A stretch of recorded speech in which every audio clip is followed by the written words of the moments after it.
बैठक में कई निर्देश दिए हैं।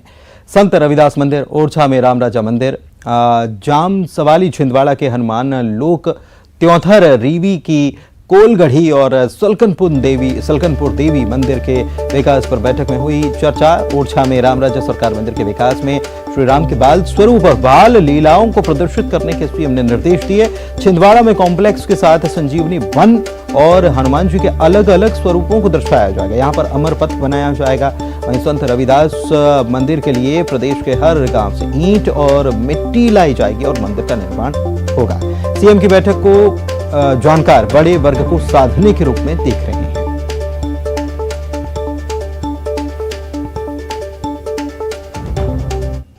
दिग्विजय सिंह के बीजेपी नेताओं के सूट सिलवाने वाले बयान पर बीजेपी हमलावर हो गई। नरोत्तम मिश्रा, वीडी शर्मा दिग्विजय सिंह पर प्रहार कर रहे हैं।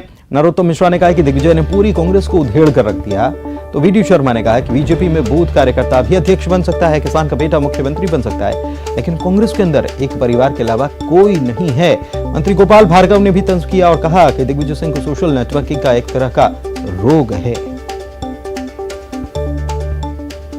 उन्हें पूरी कांग्रेस उधेड़ के फेंक हमारे सूटों की सिलाई पे ध्यान दे रहे हैं। दरअसल कांग्रेस में दिग्विजय सिंह ही जेमर का काम कर रहे हैं। तो दिग्विजय सिंह के लिए चेयर नहीं आएगा। तो दिग्विजय सिंह जी की उंगलियों में कुछ ऐसा कि उनके लिए लगता है कि जल्दी से जल्दी हम इन उंगलियों के लिए मोबाइल को घुमाएं। यहाँ बूथ का अध्यक्ष राष्ट्रीय अध्यक्ष बन सकता है, कोई भी कार्यकर्ता किसान का बेटा, गरीब का बेटा, प्रदेश का मुख्यमंत्री शिवराज सिंह चौहान बन सकता है। आप अपनी चिंता करिए। आपके कांग्रेस के अंदर, आपके दल में एक परिवार के अलावा आपको कोई मिलता नहीं है। मध्य प्रदेश में एससी वोटर्स को साधने की होड़ मच गई है। अंबेडकर जयंती है और इस पर बीजेपी महू में बड़ा कार्यक्रम करने वाली है, लेकिन कमलनाथ भी आष्ठा में बड़े सम्मेलन को संबोधित करेंगे। लेकिन खास बात यह कि एसपी प्रमुख अखिलेश यादव भी महू जाने वाले हैं। संविधान निर्माता डॉक्टर भीमराव अंबेडकर की जयंती पर एमपी के सियासी दल बड़ा आयोजन कर रहे हैं। महू में बीजेपी बड़ा आयोजन करने जा रही है। इसके अलावा पार्टी 14 अप्रैल से 5 मई तक घर घर जोड़ो अभियान चलाएगी। इस अभियान के तहत एससी परिवारों को योजनाओं का लाभ दिलाया जाएगा। जो राष्ट्रीय विश्व का गौरव है, उनके संकल्प को पूरा करने का हम कोशिश भी करेंगे। हमारी सरकार मुख्यमंत्री शिवराज जी के नेतृत्व में हम ये सम्मेलन महाकुंभ कर रहे हैं। वहीं पीसीसी अध्यक्ष कमलनाथ महू में माल्यार्पण करेंगे और इसके बाद आष्टा में एक बड़े सम्मेलन को संबोधित करेंगे। बीजेपी के कार्यक्रम को लेकर कांग्रेस ने एससी समाज में भ्रम फैलाने के आरोप भी लगाए हैं। ये सरकारी आंकड़ों में भी ये बताया गया है कि मध्य प्रदेश में सबसे ज़्यादा अत्याचार जो हुए हैं वो दलितों पे ही हुए हैं। ये ऑन रिकॉर्ड है। ये अपने मन से, या मैं बीजेपी के नेताओं की तरह झूठ बात नहीं करती हूँ। बता दें कि प्रदेश में करीब 20% एससी वर्ग है और ये एक बड़ा वोट बैंक है। कांग्रेस बीजेपी के अलावा एसपी की भी नजर इस वर्ग पर बनी हुई है। शायद यही वजह है कि अखिलेश यादव भी महू पहुंचने वाले हैं। वहीं नेता प्रतिपक्ष गोविंद सिंह ने बागेश्वर धाम पर निशाना साधा और राजनीतिक धाम इसे बता दिया। गोविंद सिंह ने कहा कि बागेश्वर धाम से बीजेपी का प्रचार हो रहा है।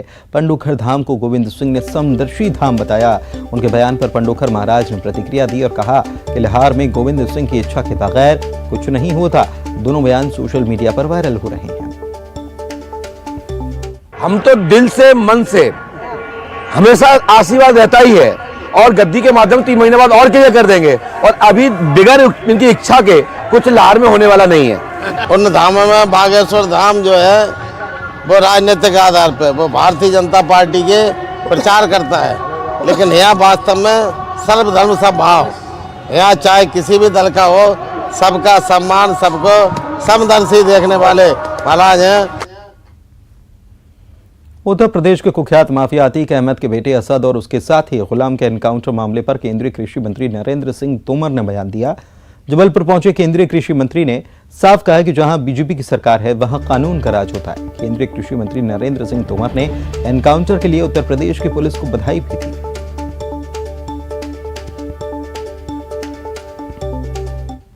प्रदेश में भारतीय जनता पार्टी की सरकार है। जहां भाजपा है वहाँ कानून का राज है। जिस प्रकार अपराधियों के साथ व्यवहार होना चाहिए उसमें कोई भी कंजूसी नहीं बरती जाती। ये घोषित अपराधी थे। उमेश पाल की हत्या में इनका स्पष्टता नाम था, 5 लाख का इनाम था। ये भाग रहे थे, मुठभेड़ हुई, उसमें उनका एनकाउंटर हो गया। इसके लिए उत्तर प्रदेश पुलिस बधाई की पात्र। मध्य प्रदेश में अब कांग्रेस सेवा दल को बड़ी जिम्मेदारी दी जा रही है। संघ की तर्ज पर सेवा दल हारी हुई सीटों पर फोकस करेगा। इसके साथ ही संगठन को भी सेवा दल मजबूत करेगा। ऐसी 66 सीटों को कांग्रेस सेवा दल ने चुना है, जहां सेवा दल के कार्यकर्ता कैंप कर कांग्रेस के पक्ष में माहौल बनाएंगे।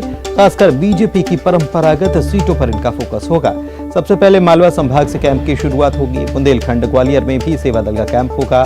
27, 28 और 29 अप्रैल को इंदौर में शिविर का आयोजन किया गया है। वहीं कांग्रेस की इस पहल पर बीजेपी ने तंज कसा और कहना है बीजेपी का कि सेवा दल में कार्यकर्ता ही नहीं बचे और ऐसे में इनके कैंप लगाने का कोई असर कैसे हो सकता है। पहले कांग्रेस का एक मजबूत संगठन माना जाता था, लेकिन पिछले कुछ समय से यह संगठन बर्बाद हो गया, खत्म हो गया है, क्योंकि इसकी ड्यूटी मंच व्यवस्था, नेताओं का सुरक्षा व्यवस्था, तमाम ऐसे आयोजनों में लगाने लग गई और तमाम बड़े बड़े दावे किए जाते रहे कि ये ऐसा करेगा, संगठन आरएसएस की भांति काम करेगा। आरएसएस और सेवा दल की कभी तुलना नहीं की जा सकती। आरएसएस एक समाजसेवी संगठन है जो हर संकट के समय समाज सेवा के लिए खड़ा रहता है, जनहित के काम करता है। अब सेवा दल को वापस शिविरों के माध्यम से उतारने। भोपाल में निजी स्कूलों की मनमानी पर लगाम के बाद बुक शॉप पर सख्ती शुरू हो गई है। बैरागढ़ में शंकर बुक डिपो को सील किया गया। यहां क्राइस्ट मेमोरियल स्कूल की किताबें बेची जा रही थी। कृष्णा शॉपिंग कॉम्प्लेक्स के अंदर शंकर बुक डिपो के नाम पर अस्थायी दुकान खोली गई थी। शिकायत मिलने के बाद जिला प्रशासन ने कार्रवाई की। इधर निजी स्कूलों पर नकेल कसने का एक्शन लगातार जारी है भोपाल में और इसको रोक लगाने के लिए स्कूलों की लगातार चेकिंग भी हो रही है। जिला शिक्षा अधिकारी कार्यालय में शिकायतें जो आ रही हैं उसके आधार पर हेल्पलाइन नंबर भी जारी किया गया। अभिभावक इस पर शिकायत भी दर्ज करा सकते हैं। निजी स्कूलों की मनमानी के खिलाफ शिकायत दर्ज भी हो रही, कार्रवाई भी हो रही है। इसके लिए हेल्पलाइन नंबर जारी किया गया है। हेल्पलाइन नंबर आपको बता दें 0755 299 2405। इस पर आप कॉल कर सकते हैं, शिकायत कर सकते हैं। पूर्व बिशप पीसी सिंह को ईडी ने गिरफ्तार कर लिया है। कोर्ट ने ईडी को 7 दिन की रिमांड दी है। ईडी ने मनी लॉन्ड्रिंग, जमीन की अवैध खरीदी फरोख्त और मामले में उनको गिरफ्तार किया है। रिमांड में मिलने के बाद ईडी की टीम पीसी सिंह को अपने साथ ले गई। 20 अप्रैल को ईडी फिर से उन्हें कोर्ट में पेश करेगी। चुनावी साल है और ऐसे में कई संस्थाओं और संगठनों ने अपनी अपनी मांग को लेकर हड़ताल कर दी है।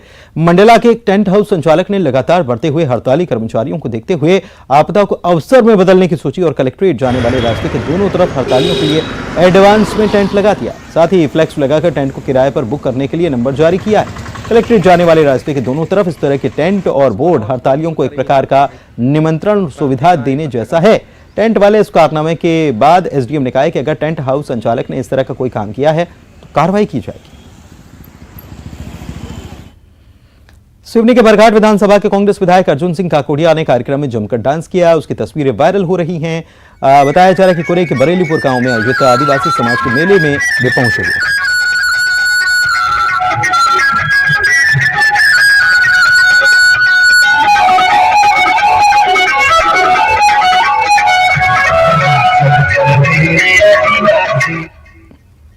बालाघाट की रेशम की साड़ियों को जीआई टैग मिल चुका है। चिन्नौर के चावल के बाद चंदेरी साड़ी को अब अंतर्राष्ट्रीय पहचान मिलेगी। जीआई टैग के मिलने के बाद प्रोडक्ट से जुड़े लोगों को अच्छी कीमत और पहचान मिलती है।